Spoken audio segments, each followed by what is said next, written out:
বাউল TV Tangail, হৃদয় ধনবাড়ি, চেতনায় Bangladesh. Like দিন, share করুন, সাবস্ক্রাইব করুন এবং কমেন্ট করে জানিয়ে দিন আপনাদের মতামত। দেশ ও প্রবাসী বন্ধুরা,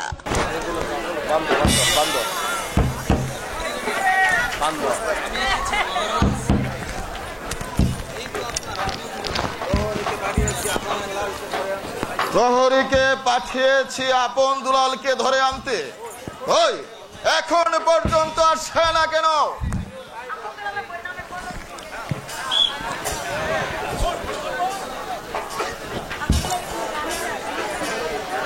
আমি এসেছি মহারাজ, এই তো আপনার আপন দুলাল। পিতা পিতা, আমরা এমন কি অন্যায় করেছি পিতা, যার জন্য আমাদেরকে ফিরে আনা হলো? পিতা, তোদের পিতা, তোদের মুখ দেখতে আমার ঘৃণা হচ্ছে।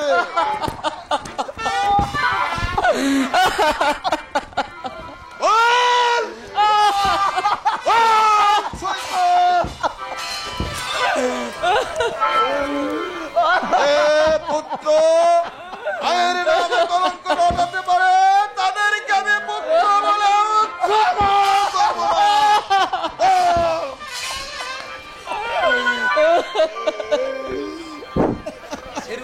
দরকার আছে।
স্বামী, স্বামী, সত্যি আপনি খুব ভালো।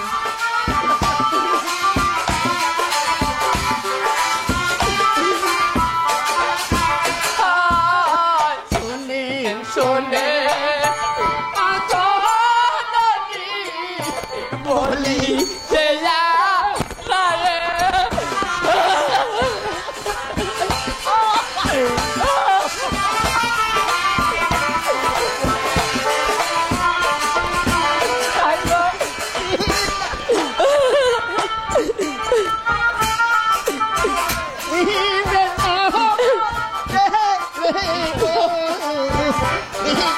না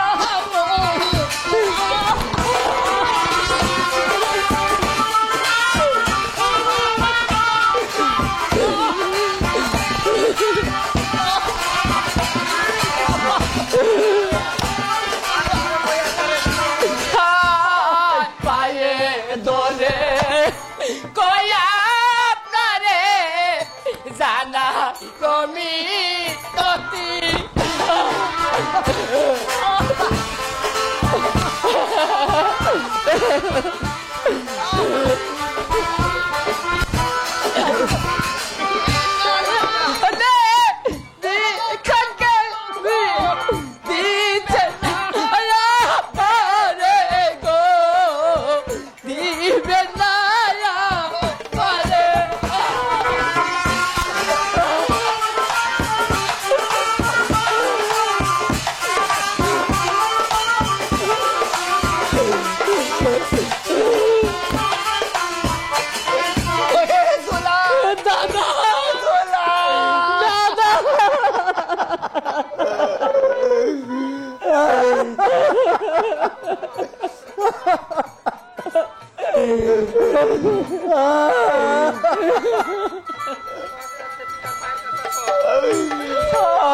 মহারাজ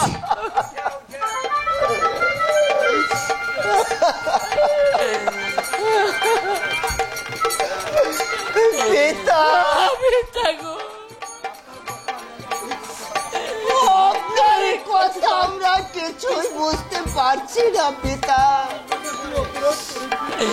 আমরা কি অপরাধ করেছি পিতা তোরা যে অপরাধ করেছিস, সব পৃথিবী থেকে উৎপত্তি না করে তোরা সে অপরাধ করেছিস।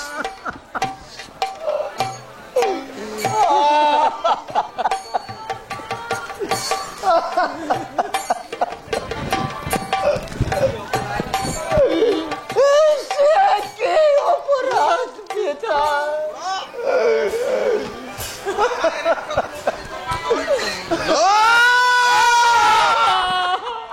তোরা মায়ের ইজ্জত লুণ্ঠন করতে উদ্যত হয়েছিস।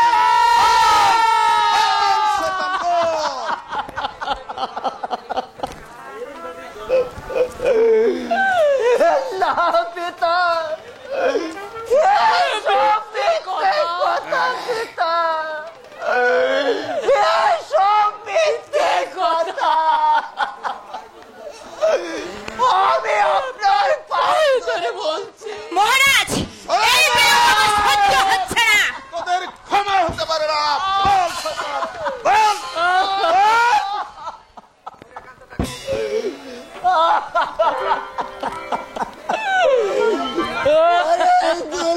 এই কে আছিস? সেনাপতি মীর কাসেমকে দরবারে পাঠিয়ে দে। ভাই কি জন্য স্মরণ করেছেন মহারাজ? একই মহারাজ, আপনি সিংহাসনে উপবিষ্ট আর আপন দুলারা দুবাই গায়ে উঠিত কেন মহারাজ? মীর কাসেম বলুন মহারাজ। অপরাধ করেছে। এই কুপুত্র দুটি ওরা গত করল শিকারের ছলনা করে ওরা মায়ের মন্দিরে প্রবেশ করেছে। ছেলে মায়ের মন্দিরে প্রবেশ করেছে, এতে তো কোনো অন্যায় করেনি মহারাজ। নয় হতে পারে না। এই কুপুত্র দুটি ওরা মায়ের মন্দিরে প্রবেশ করে মায়ের ইজ্জত লুণ্ঠন মায়ের ইজ্জত লুণ্ঠন করার জন্য মহারাজ, যে কথা আধুনিক কালে শুনিনি সে কথা মানুষ বিশ্বাস করতে পারে, তার বিশ্বাস করতে পারে, ৩৩ কোটি দেবতা বিশ্বাস করতে পারে, কিন্তু সেনাপতি কারণ হচ্ছে এখনো পৃথিবীতে সত্য আছে মহারাজ। সত্য আছে বলে দিন রাত হচ্ছে, সত্য আছে বলে আকাশে তারা ফুটে আছে, যাতে কলঙ্ক থাকতে পারে, কিন্তু মাতৃহারা বন্ধুলালের মাঝে কোনো কলঙ্ক নেই মহারাজ।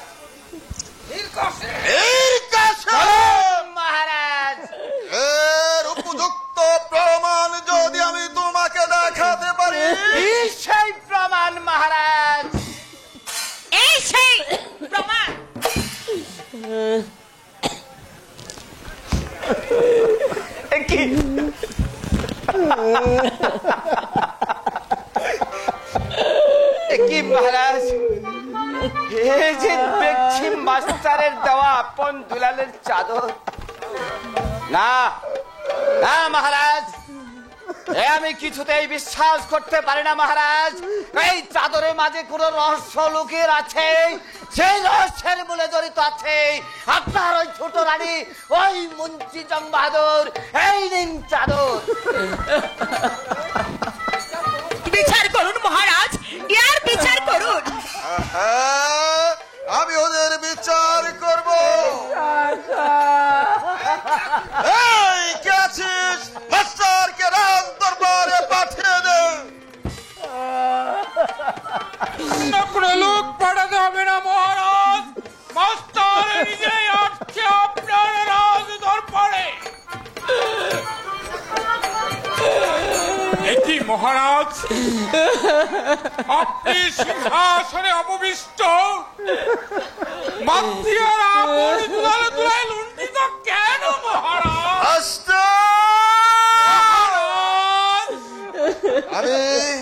আমি মাতৃহারা আপন দুলালকে আপনার হাতে তুলে দিয়েছিলাম একটা সুশিক্ষায় শিক্ষিত করে আদর্শ মানুষ রূপে গড়ে তোলার জন্য, আর আপনি এমন শিক্ষা দিয়েছেন তার জন্য আমার উচ্চ মাথা নিচু হয়ে যাচ্ছে। না মহারাজ, আমি মাতৃহারা আপন দুলালকে এমন কোন শিক্ষা দেয়নি যে যার জন্য আপনার উঁচু মাথা নিচু হতে পারে। বলুন মহারাজ, এমন কি অপরাধ করেছে মাতৃহারা? এই কুপুত্র দুটি ওরা শিকারের ছলনা করে ওরা মায়ের মন্দিরে প্রবেশ করেছে। মায়ের মন্দিরে প্রবেশ করেছে, এ তো মহা আনন্দের কথা মহারাজ। এই কুপুত্র দুটি ওরা মায়ের মন্দিরে প্রবেশ করে ওরা মায়ের ইজ্জত লুণ্ঠন করতে উদ্যম।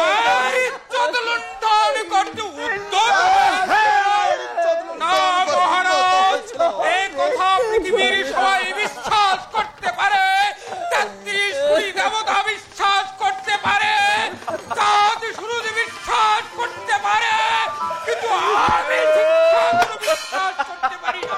এর কারণ হচ্ছে এখনো পৃথিবীতে সত্য আছে, পৃথিবীতে সত্য আছে বলেই পৃথিবীতে আলো বাসাতে বইছে, সত্য আছে বলেই আকাশে তারা ফুটে আছে, সত্য আছে বলেই মানুষ সত্য কথা বলতে পারে, চাঁদে কলঙ্ক থাকতে পারে, কিন্তু মাতৃহারা কোনো কলঙ্ক নেই মহারাজ। কিন্তু মহারাজ, এর প্রমাণ এই দেখুন, এই তার গায়ের জাদু। একই এই যে দেখছি আমারই দেওয়া চাদর, এই যে দেখছি আমারই দেওয়া চাদর, না না আমার বিশ্বাস হচ্ছে না। মনে হয় এই চাদরের মধ্যে কোন রহস্য লুকিয়ে আছে, সেই রহস্যের মূলে রয়েছে আপনার রাজপ্রাসাদের কোন চক্রান্তকারী। এই নিন চাদর। বিচার করুন, বিচার করুন মহারাজ, ইয়ার বিচার করুন। হ্যাঁ, আমি বিচার করব। তার পূর্বে আমি মন্ত্রী জং বাহাদুরকে ডেকে জিজ্ঞাসা করতে চাই সে ব্যাপারে জানে কিনা। এই কে আছিস, মন্ত্রীকে দরবারে পাঠিয়ে দে। তাই ভালো হবে মহারাজ। আমায় কেন স্মরণই করেছেন মহারাজ? মহারাজ, আমার ৯ কালের ৬ কালে শেষ হয়েছে, সামনে রয়েছে মাত্র ৩। এই কালে আমি আর মিথ্যা বলতে চাই না মহারাজ। মহারাজ, রানী হলো যুবতী, বলুন আর কুমার দয় হলো যুবক।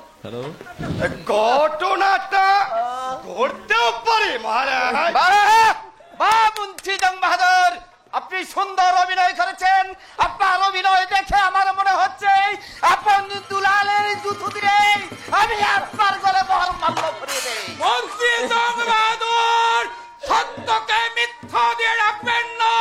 যদি সত্যকে মিথ্যা দিয়ে রাখেন, ভগবান আপনার বিচার করবে। মন্ত্রী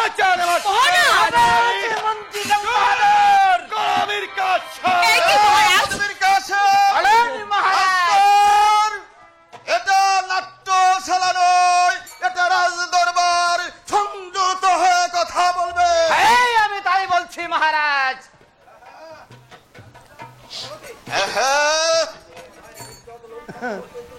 ওরা মায়ের ইজ্জত লুণ্ঠন করতে উদ্যত হয়েছিল।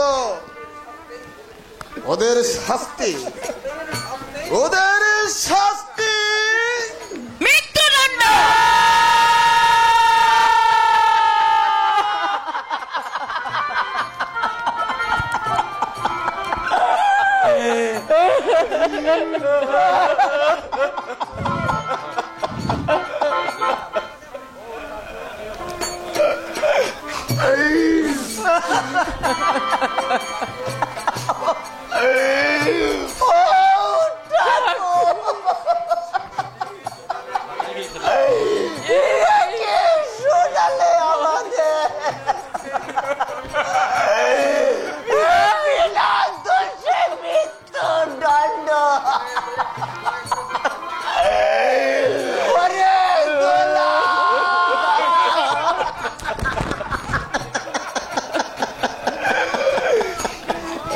মহারাজ, এই বিলম্ব আমার আর সহ্য হচ্ছে না। তোদের শাস্তি মৃত্যুদণ্ড।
কোথায় ঘাতক?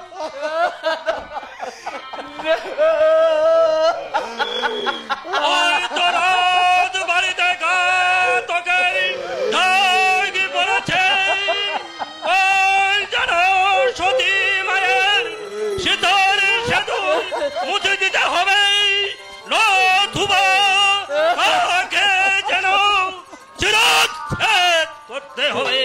আদেশ করুন আমায় কেন স্মরণ করেছেন মহারাজ?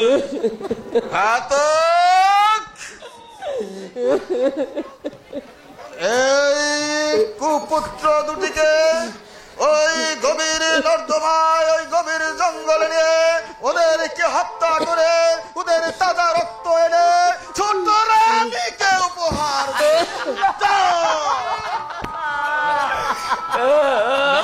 মহারাজ, মাতৃহারা দুরে সন্তান আপন দুলাল ওরা যে আপনার নয়নের মনে কলেজার টুকরা, আমি ওদেরকে হত্যা করতে পারবো না, ওদেরকে ক্ষমা করুন। তুমি আমার বেতনভুক্ত কর্মচারী, আমার আদেশ অমান্য করলে তোমার জন পরিবারে আমি গদ্দামি দেব। মহারাজ, সত্যি আমি আপনার বেতনভুক্ত কর্মচারী, তবে আমায় নিষ্ঠুর কাজ করতে পারবো না। আপনি অন্য যে কোনো আদেশ আমি আপাতত মস্তকে পালন করব।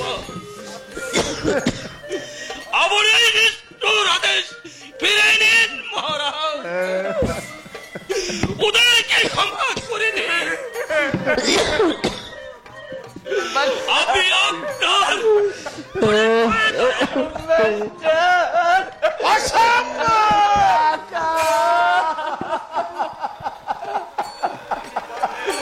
কি করলেন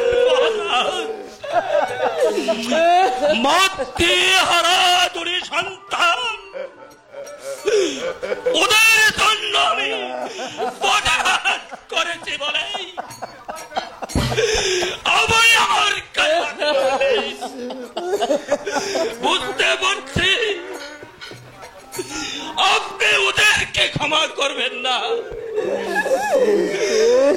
এই দৃশ্য আমি সইতে পারবো না মহারাজ। এই দৃশ্য দেখার আগে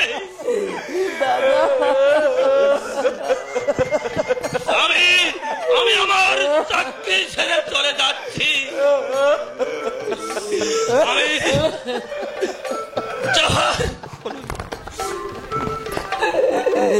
যাওয়ার বেলায় বলে যাচ্ছি,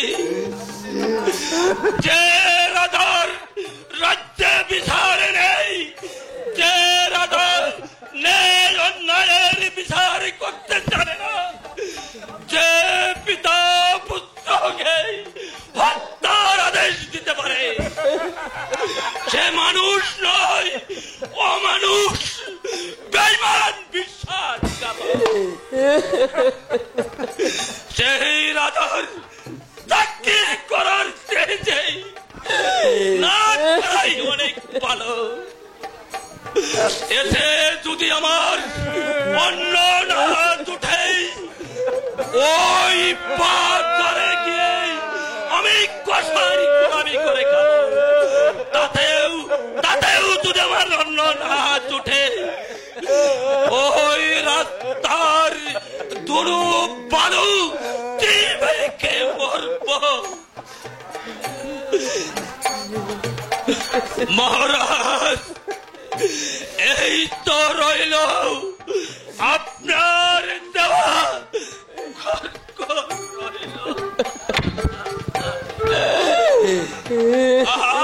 থেকে ঘাতক চিরস্তরে বিদায় হলো। বিদায় বিদায় বিদায়। কোথায় নতুন ঘাতক? ঘাতকের দরকার নেই মহারাজ, আমি নিজেই ঘাতকের কাজ করব। আমার নিজের হাতেই কি হত্যা করব। চলে তো বাবা গুরু গুরু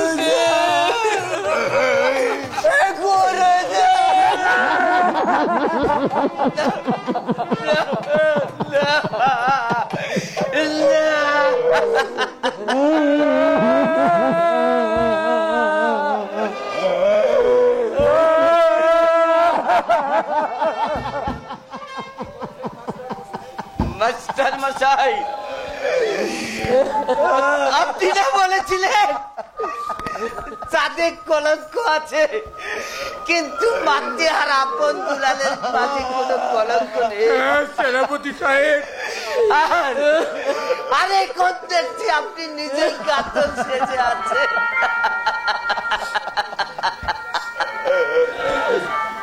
হ্যাঁ সেনাপতি সাহেব, মাতা যদি সন্তানের উপর মিথ্যা কলঙ্ক রটাতে পারে, পিতা যদি বিনা অপরাধে সন্তানকে হত্যার আদেশ দিতে পারে, আর আমি হলাম শিক্ষা গুরু, আমি কেন পারবো না বাচ্চা হত্যা করতে?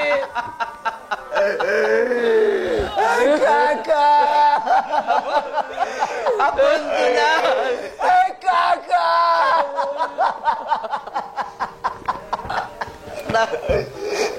না আপন দুলাল, কাকা, কাকা।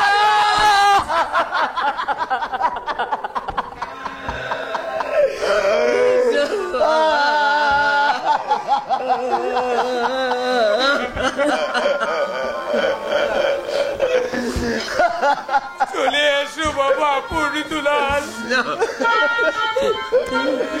গুরুদেব,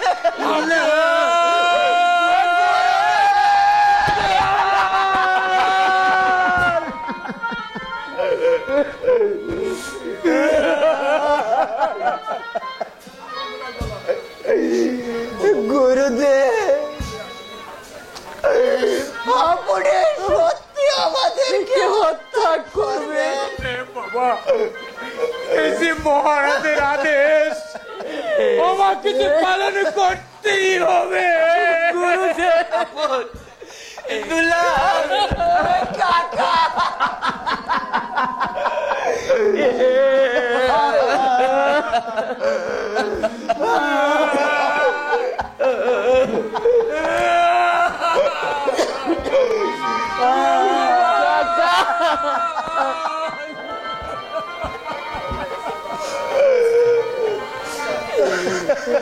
চলে এসো বাবা পূর্ণি দুলাল। গুরুদেব, পূর্ণি দুলাল।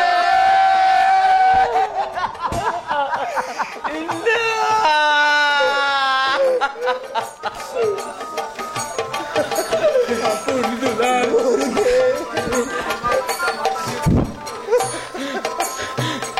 শেষ বিদায়ের সময়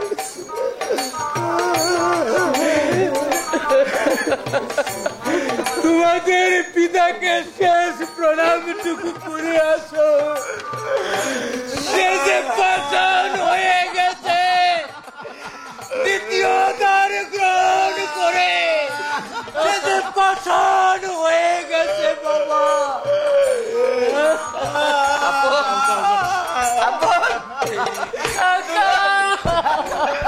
আমি যে আর সহ্য করতে পারছি না বাবা, আমি এখন কি করবো?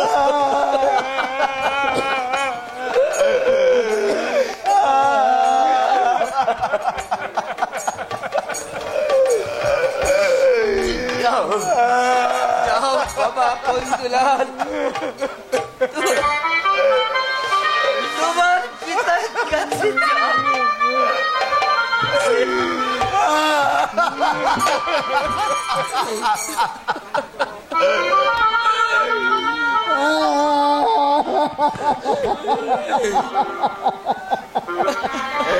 সেনাপতি সাহেব,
তোমাদেরকে আর দেখবে না বাবা।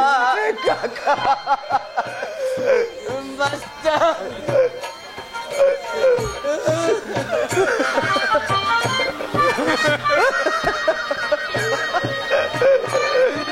করে দে।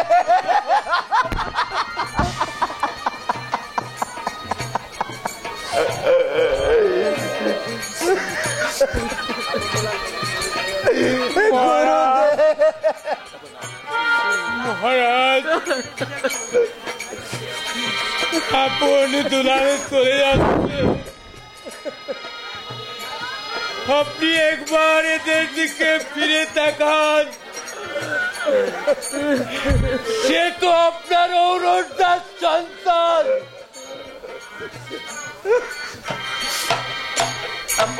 আপন দুলাল তোর কাকাকে রেখে চলে যাচ্ছে বাবা।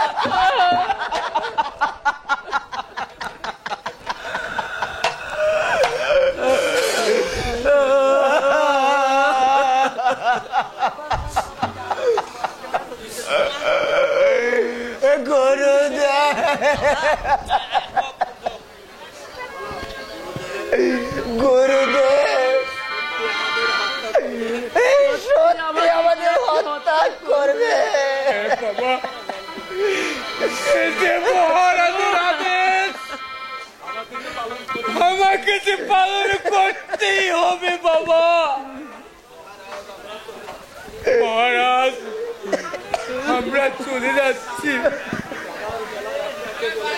আপনি আপন দুলালকে আশীর্বাদ করুন, ওরা যেন পরপারে যে স্বর্গ লাভ করেন। ঠিক আছে, আমরা চলে যাচ্ছি, তবে আপনাকে দুটি কথা বলে যাচ্ছি মহারাজ। আপনি যেভাবে দুটি নিষ্পাপ সন্তানকে মৃত্যুর দিকে ঠেলে পাঠালেন, একদিন তাদের জন্য কাঁদতে কাঁদতে চোখের জলে বুক বাসাতে হবে। সেদিন শত কাঁদলেও কেউ মুছিয়ে দিতে আসবে না আপনার দুটি চোখের জল। চলো বাবা, আপন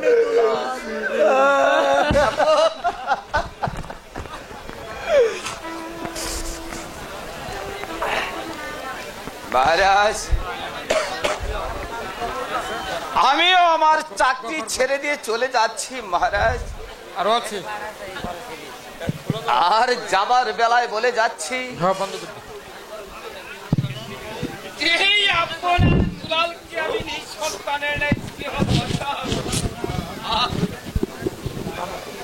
আর এই রাক্ষসীর কথা বিশ্বাস করে ওদেরকে আপনি মৃত্যুর পথে ঠেলে দিলেন মহারাজ। আপনি রাক্ষসীকে ক্ষমা করলেও এই সেনাপতি কোনোদিন ক্ষমা করবেন না।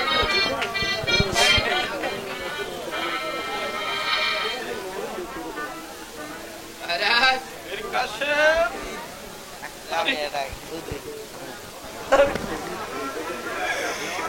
আমি আমার চাকরি ছেড়ে দিয়ে চলে যাচ্ছি মহারাজ। কি বলছো মীর কাসেম?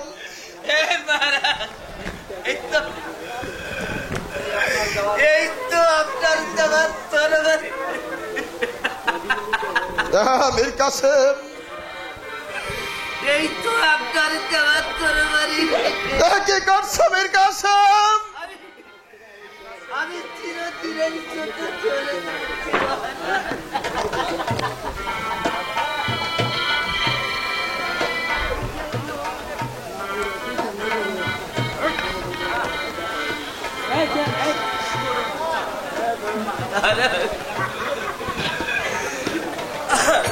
আমি চলে যাচ্ছি মহারাজ। জয় মহারাজ। ও ঠাকুর, আমি যে আর সহ্য করতে পারছি না ঠাকুর। একে একে সবাই আমায় ছেড়ে চলে গেল। একে মহারাজ, হ্যাঁ হ্যাঁ রানী, আমি যে আর স্থির থাকতে পারছি না রানী, আমাকে মহলে নিয়ে চলো রানী। ঠিক আছে মহারাজ, তাই চলুন।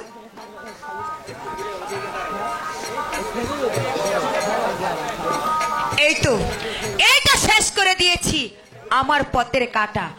এখন সেই বৃদ্ধ রাজাটাকে ওই কারাগারে বন্দী করতে পারলেই আমার পথ হবে একেবারে পরিষ্কার। চলুন চলুন মহারাজ, কারাগারে বসে শুকনো রুটি খাবেন।